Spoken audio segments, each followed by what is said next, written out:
Sim, a sua saúde depende de questões relacionadas a essa história do Dalai Lama. E o seu trabalho também, o jeito que você trabalha e que vai trabalhar nos próximos anos. Então presta atenção nesse vídeo que eu vou te contar várias coisas importantes, detalhes históricos. Você vai entender e na conclusão nós vamos ter esta noção. Toda essa história do Dalai Lama tem a ver com a sua saúde e o seu trabalho, tá bom? Mas antes, a vinheta.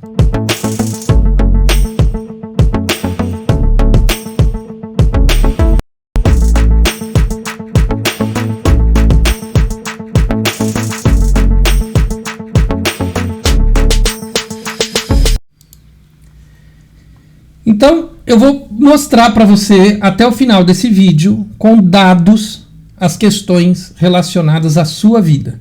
Mas presta atenção que tem muito a ver com essa história do Dalai Lama. Foi divulgado por um apoiador do exército chinês um vídeo com um corte da relação do Dalai Lama com a criança, acusando ele de algo inadequado.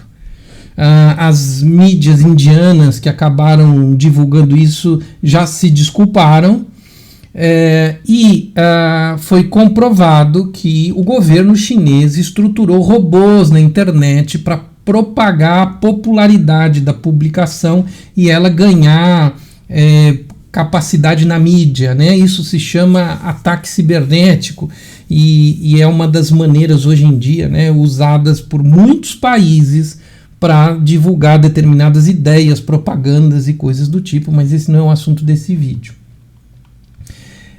Esse ataque é feito justamente quando as Nações Unidas divulgam um relatório falando de 1 milhão, tá? Gente, é 1 milhão de crianças tibetanas afastadas da sua família para assimilação da cultura determinada pelo governo chinês.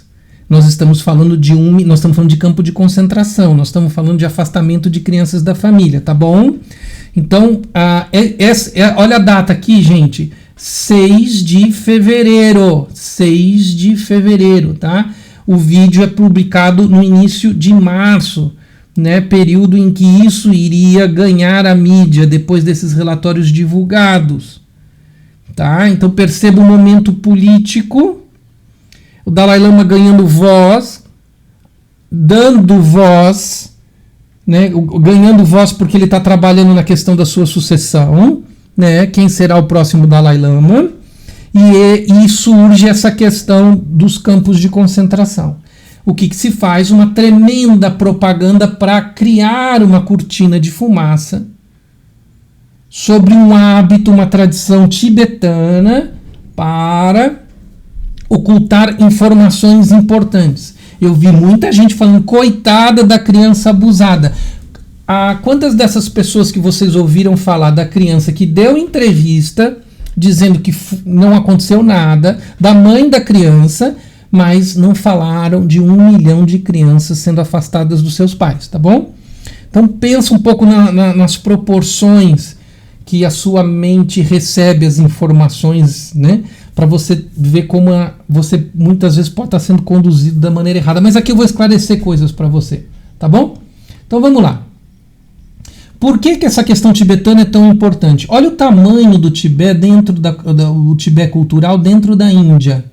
Percebe? É uma área significativa, com fronteiras com a Índia, que é o país mais populoso do mundo agora, que é um país que tem armas atômicas. Então você tem aqui uma questão de poder muito, apesar da fronteira aqui ser os Himalaias, tudo, você tem uma questão importante, mais importante ainda do que só a questão do tamanho das terras, tá? Presta atenção. O que tem essa região de tão interesse da China? Especialmente ouro, prata, cobre, chumbo, zinco e minerais valiosos. Tá? O que são minerais valiosos? Minerais hoje em dia considerados valiosos porque estão ligados à questão de tecnologia e eletrônicos. Mas isso na década de 40, 50, que foi feita a unificação e a conquista dessa região, Você fala, não tinha tanta questão dos eletrônicos. Sim, mas tinha ouro, prata, cobre, chumbo e zinco, tá? Mas o ponto principal é esta região aqui é nascente do quê? Nascente do Rio Amarelo, o Rio Yangtze, nascente do Rio Mekong, Tailândia, Laos, Camboja e Vietnã, que recebem os principais rios. Rio Ganges nasce nessa região, Índia, que se espraia por Índia e Bangladesh. O rio Brahmaputra, que é China, Índia e Bangladesh. E o rio Indus, que é Paquistão e Índia. Ou seja, você tem um recurso que é a China, desde muito tempo, tem problema de abastecimento de água. Tá? Tem problema de como trabalhar com o plantio, com a agricultura e o abastecimento de água. E o que ele faz ao dominar aqui, essa região? Ele não só domina a fonte do seu abastecimento de água, mas também dos países vizinhos. Entende? Isso é especialmente importante para você entender por que o Tibete o domínio do Tibete é importante para a China. Tá? Antes de vocês pensarem em outros argumentos que não têm cabimento. Tá? A razão é econômica. Né? A razão que está por detrás disso é domínio imperial sobre toda a região. Tá? Um imperialismo de controle militar e econômico. E a gente vai entender isso. A invasão do Tibete então ocorreu em 1950 e o principal objetivo era estender o controle chinês sobre a região. Isso foi feito sobre o governo de Mao Tse-tung. E se estima, não se sabe direito, não tem os dados, mas se fala de 40 a 70 milhões de mortos. Isso aqui deixa o Hitler no chinelo, tá? Deixa o Hitler no chinelo. O Hitler tem 6 milhões de judeus e aproximadamente servos, outros povos, se fala em 14, 15 milhões, ou seja, 20 milhões em relação a mortos pela Alemanha nazista, tá? Nós estamos falando de mais que o dobro, tá? Mais que o dobro. Então, assim, você entende o que está sendo escondido dentro dessa história, simples história da língua do Dalai Lama, essa mentira? Está se escondendo campos de concentração com 1 milhão de crianças. Nós estamos falando de 20 milhões de judeus na Segunda Guerra, que você deve ter escutado um monte de coisa sobre isso. Nós estamos falando de muitos mais mortos nesse processo de tentativa de domínio e unificação dessa região, tá bom? Para domínio econômico. Então vamos lá mais um pouquinho. Aí muito se fala, uma das questões trazidas é que, não, mas os chineses falam libertação do Tibete. A tentativa de dominar tudo isso, eles falam, não, nós libertamos o Tibete do governo opressor. Até hoje tem manifestação de tibetanos, essa é uma manifestação recente defendendo o Dalai Lama dos ataques. O povo tibetano defende o Dalai Lama. Então como é que você acha que, então era um povo escravizado? Como um povo escravizado, se até hoje eles estão defendendo o Dalai Lama como seu líder? Então, mas é uma teocracia e o governo chinês libertou de um governo que mistura religião e poder. Tá bom. Então, vocês veem aos países atacando o Irã? Não, né? Teve a guerra com o Irã. Hoje o Irã é apoiador de muito país importante, né? Tem acordos. Arábia Saudita, ixi, Brasil nem se fala, né? O Brasil está criticando a Arábia Saudita, né? Emirados Árabes também é uma democracia. O Reino Unido, alguém fala em invadir o Reino Unido e libertar os ingleses porque é uma monarquia teocrática? Então, assim, esse argumento de libertação fere uma questão fundamental de autodeterminação dos povos. Então a gente vê até hoje o povo tibetano trabalhando a favor do Dalai Lama contra esse domínio chinês que levou a esse número de mortos nesse processo de unificação. E nós temos outras teocracias que as pessoas têm relação comercial normalmente. Mas vamos entender um pouquinho a história, porque ela é um pouco mais profunda do que isso, e eu quero ver se eu consigo falar de uma maneira interessante e rápida aqui para vocês. A história do povo tibetano tem a sua unificação no século VII, com o imperador Songtsen Gampo, tá? Isso século VII, nós estamos falando 600 e pouco, é bem lá atrás, hein? E ele usou para, além de unificar várias tribos, você concorda? Século VI, né? O que a gente tem é cavalo, né? E lhama só, né? Nós não temos armamentos da forma como a gente conhece hoje, nós não temos as conquistas feitas como a gente concebe hoje. E ele usou a religião para fazer a unificação dessas tribos e usou um grande yogi chamado Padmasambhava, um yogi indiano, que ele chamou para essa região do Tibete para ajudar nesse processo de unificação. Era um yogi muito com poderes místicos. Eu tive, quando estive na Índia, ele é venerado inclusive na Índia. Existem várias cavernas onde ele meditou na Índia, são pontos de peregrinação. Eu tive momentos muito especiais de meditar numa dessas cavernas na Índia.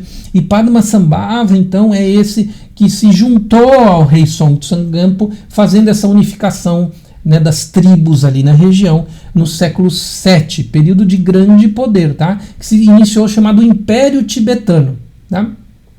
E que sim, conquistou várias regiões da China. Então boa parte da China que a gente viu no mapa, uma parte significativa, foi parte desse Império Tibetano, né? Conquistado por um grande yogi, tá? Olha que interessante. Aí, nesse momento, esse império começa a ruir, até por causa de invasões nas extremidades do império, até o século IX, onde fica apenas a parte mais central do Tibete, conhecida hoje, tá?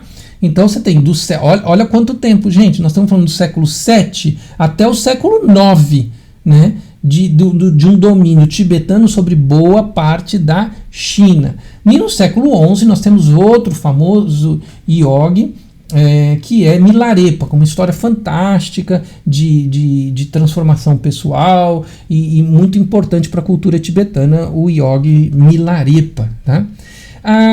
Na sequência, no século XIII, a China também é unificada junto com o Tibete pelo sucessor do Gengis Khan, Kublai Khan, que invade o Tibete. Só que aqui é interessante que existe uma espécie de acordo e os tibetanos viram assessores dos mongóis. Então o mongol vem do norte, conquista boa parte da China, conquista o Tibete, mas tem uma espécie de acordo, tem uns casamentos, eles assumem posições dentro da tradição dos mongóis. Então tem esse governo do Kublai Khan vai até 1294. Né? Então sim, existe também uma questão do poder tibetano que se agrega aos mongóis e se põe sobre a China. Então você vê em vários momentos históricos a China sendo dominada pelos tibetanos, né? O que parece muito engraçado hoje. Depois desse período, o grande responsável pela liderança é o quinto Dalai Lama, tá? O título Dalai Lama surge, né, como poder político através do terceiro, e depois são reconhecidas duas reencarnações anteriores, tá? O primeiro grande Dalai Lama político é o terceiro, mas o que faz o melhor processo de unificação, inclusive muito respeitado pelo 14º Dalai Lama, que é o que a gente conhece, é o quinto Dalai Lama, né? Que regiu de 1607 a 1862, que faz a organização do Tibete como a gente vê nos padrões de hoje, tá? Então de 1617 a 1682, sem nenhum domínio chinês. E nós estamos falando 1600, tá, gente? Então, assim, a história de domínio chinês, essa história dos chineses querer agregar, porque historicamente é uma conversa do governo chinês, porque se você vai estudar a história, não tem nenhum registro disso, tá? Então, assim, uma coisa que eu quero destacar é aqui, que quando se faz essa unificação, e quando ele coloca Guru Rinpoche para ajudar nesse processo de unificação, ele usa o budismo como coluna vertebral, as tradições yogis como coluna vertebral, e isso eu quero destacar aqui com você. A coluna vertebral do Tibete, que agrega o povo tibetano, é a tradição religiosa, é o budismo. É uma cultura toda desenvolvida para o padrão mental de tranquilidade, para contemplação. Esse é o valor principal.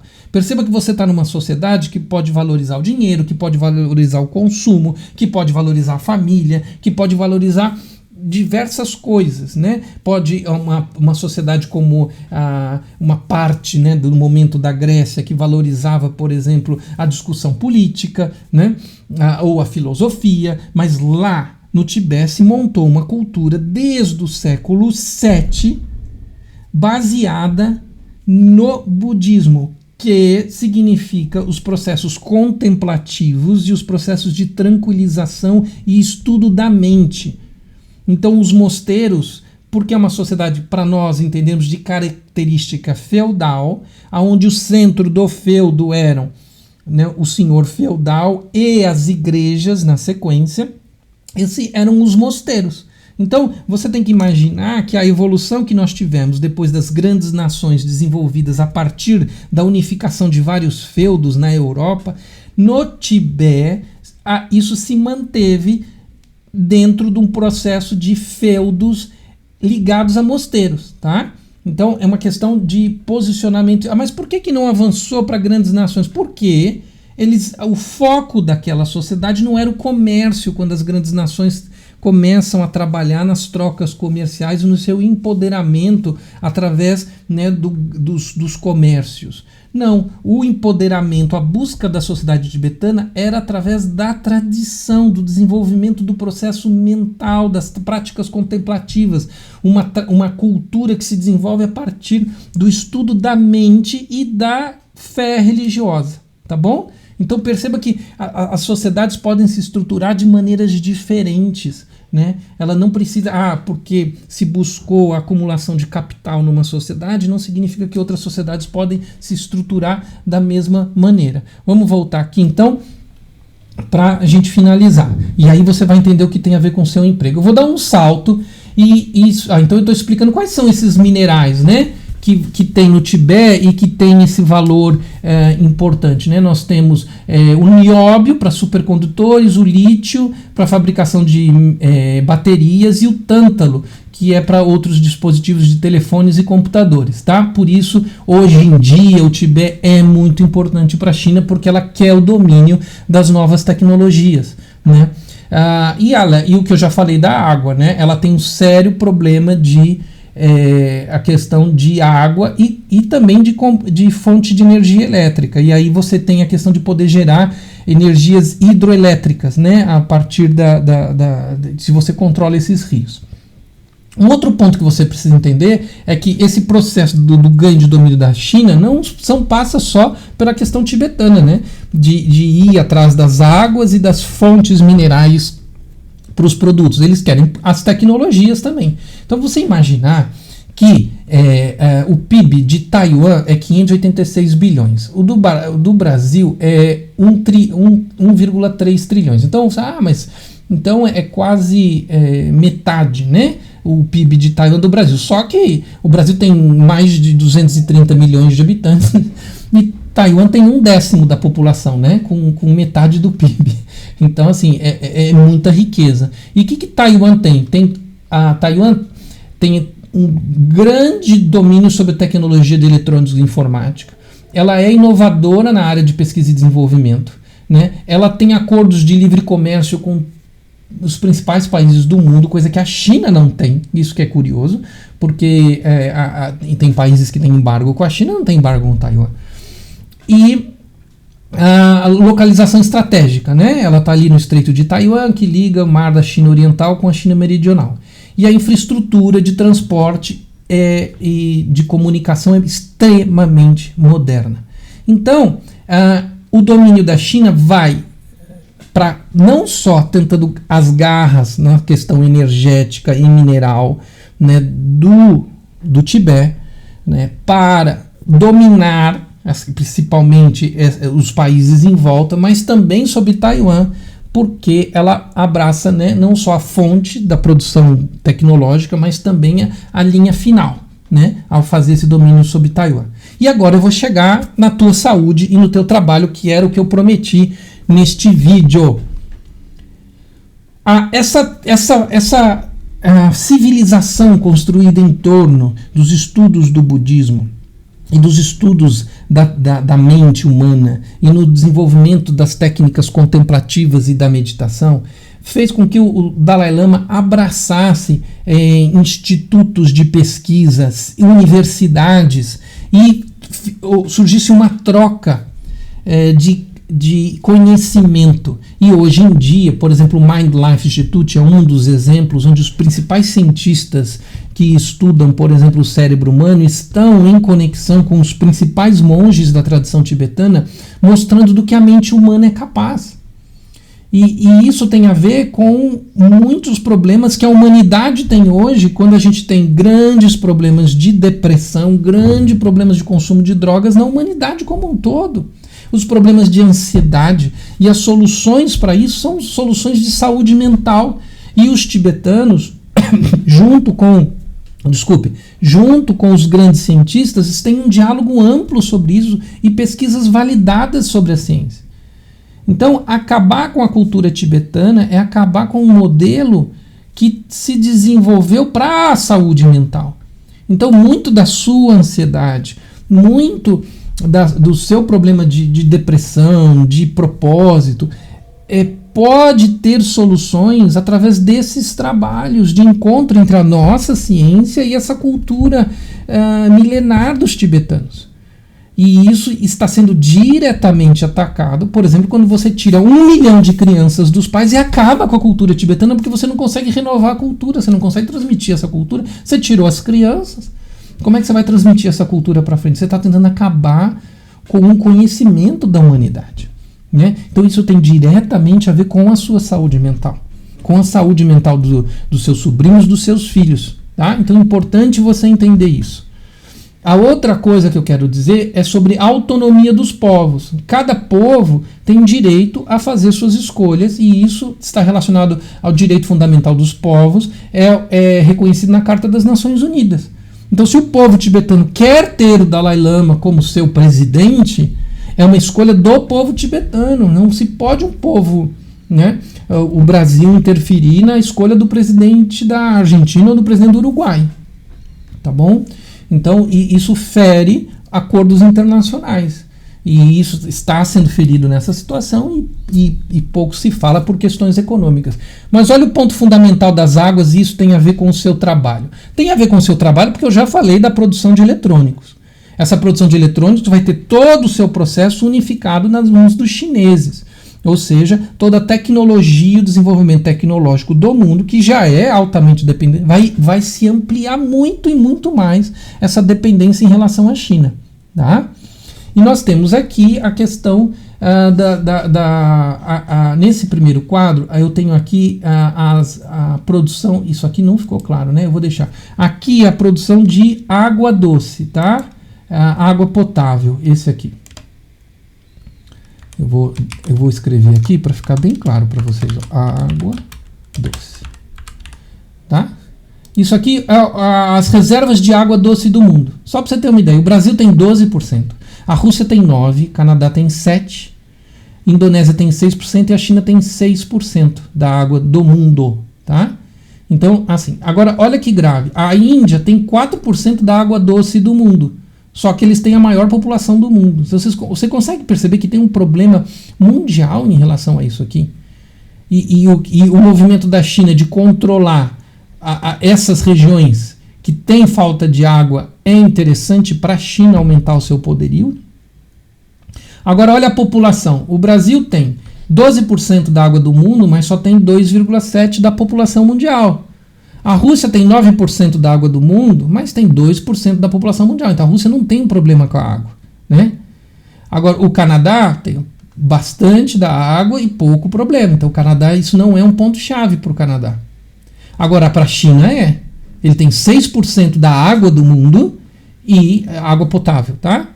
E 18% da população mundial. Aqui houve recentemente, né, esses dados estão um pouquinho defasados, que a Índia acabou de passar, né?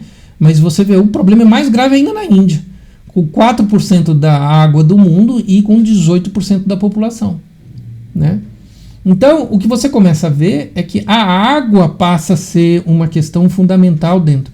E aí você, aqui no Brasil, começando a entrar numa de desrespeitar a autonomia dos povos, sendo que nós Estamos vendo que o movimento é por causa da água e do domínio da tecnologia que esses desrespeitos aos povos estão sendo feitos. E você vai ter no seu trabalho essa dependência tecnológica se ampliando. O Brasil vai se tornar uma questão séria nesse processo no futuro. E a autonomia do Brasil? Será que nós não estamos abrindo mão de autonomia de povos agora e vamos sofrer a consequência lá na frente? Tudo isso tem a ver com essa questão do Dalai Lama, porque ele é a principal voz contra o desenvolvimento desse poderio, né? A voz dele, através do Prêmio Nobel da Paz, através dos trabalhos de saúde mental com os principais cientistas, né? Através da questão religiosa, é uma das principais vozes contrárias a esse processo. Será que você não está sem perceber a profundidade da questão que está por detrás? Pensa nesse vídeo. E eu vi muitos vídeos de brasileiros trazendo histórias relacionadas publicando histórias do governo chinês, sem fazer uma pesquisa, sem fazer uma verificação, sem fazer uma análise sobre os dados, e apenas replicando propaganda do Partido Comunista Chinês. Então olhe para os dados econômicos estão aí, os relatórios da ONU estão aí, os relatórios independentes estão aí, para mostrar que tudo que eu estou trazendo para você são informações que você vai encontrar na internet e você vai validar esse vídeo. Se você quer trazer informações importantes sobre essa questão, se você quer entender como essa questão do Dalai Lama tem um papel fundamental nesse jogo internacional de poder, você tem neste vídeo esta informação, né, resumida para você repassar para outras pessoas. Espero que você tenha gostado, espero que você repasse isso para outras pessoas, que é fundamental que informação de verdade chegue para as pessoas, tá bom? Eu conto com você para transmitir essa informação para outras pessoas, tá? Até o próximo vídeo, muito obrigado.